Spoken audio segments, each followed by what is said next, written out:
Okay, suppose you want to determine the potential of a point charge Q which is held at distance d above an infinite grounded conducting plane. Now, a direct calculation of the potential is not possible because we don't know what the charge distribution is going to be like on that conducting plane. And also this charge Q is going to induce another charge on the conducting plane and we don't know what it is. So what we'll do is we're going to use a technique called method of images. So let's say that this is our grounded conducting plane. It's going to be on the XY plane. And on the Z-axis, we're going to put a charge Q. And our charge Q is going to be a distance d above that grounded conducting plane.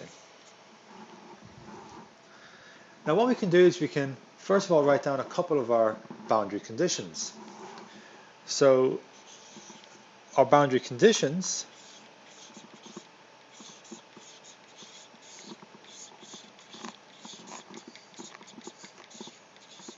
for such a configuration is the potential at z is equal to 0 is going to be 0. So because of the conducting plane is grounded, the potential is 0. So V will equal to 0 at z is equal to 0. Once more, if we go far away from the point charge, the potential is going to go to 0. Okay, so our potential will go to 0 when x squared plus y squared plus z squared is much greater than the distance d squared.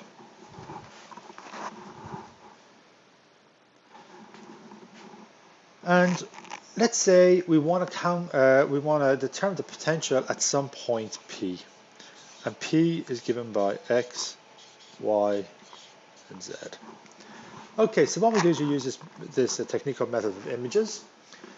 We put a negative Q, so another charge, just below the surface, minus Q, and this is going to be a distance d away from the conducting plane. So now what we can do is we can write our various vectors. So for example, we can write our source and our field vector. Our field vector to the points P, so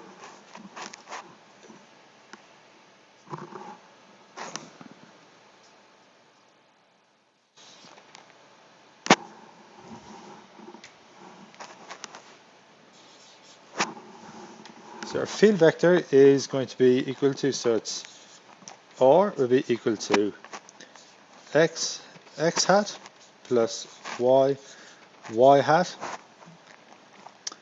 plus z hat.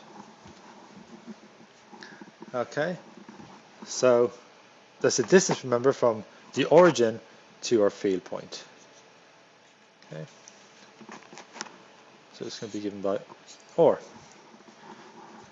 Now what is it to our source point? Well, to our source point we're going to have a source vector above and below. So above it's going to be R prime. I'm going to put an A here for above.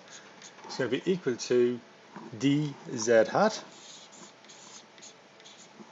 And for below, I'm going to put a B in here.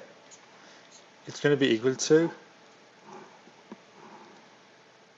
dz hat. Okay.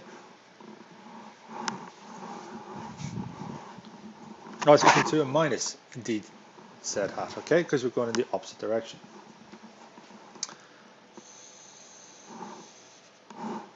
Okay, so now what can we do with this? Okay, well, let's write out our potential due to both charges. Our separation vector is going to be R minus R prime, okay, for above, and this is going to have a magnitude of the square root of x squared plus y squared plus z minus d squared.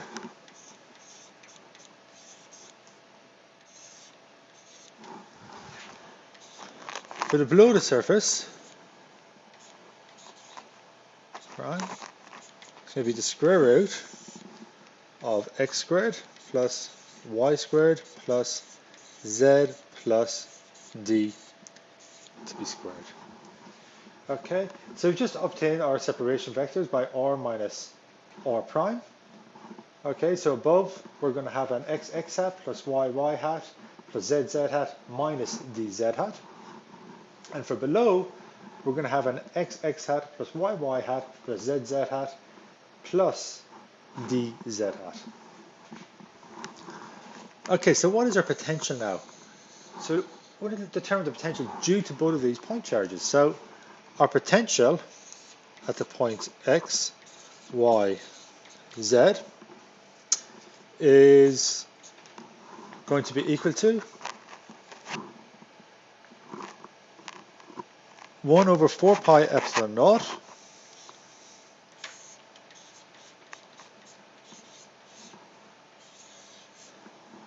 well, let's go above, so we're going to have a q over the square root of plus y squared plus z minus d to be squared minus, because you've got that minus q,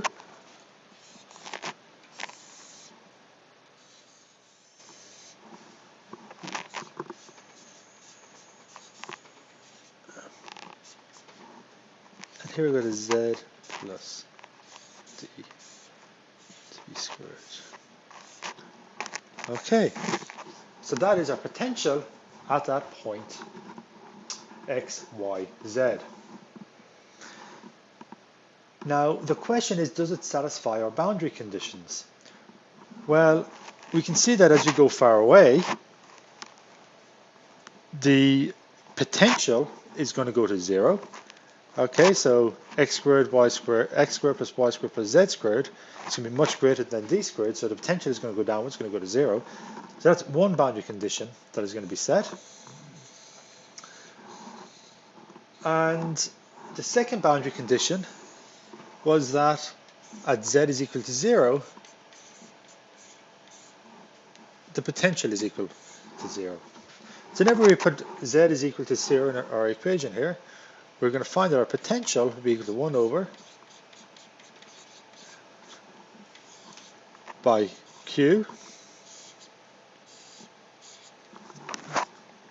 over x squared plus y squared plus d squared. Now we have a minus because of minus q, square root of x squared plus y squared plus d squared. We see that this is equal to 0. So therefore we have satisfied both boundary conditions. We have determined our solution for the potential at some point px p of x, y, z to be given by this.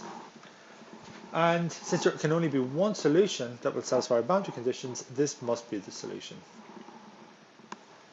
Okay, so that is the method of images.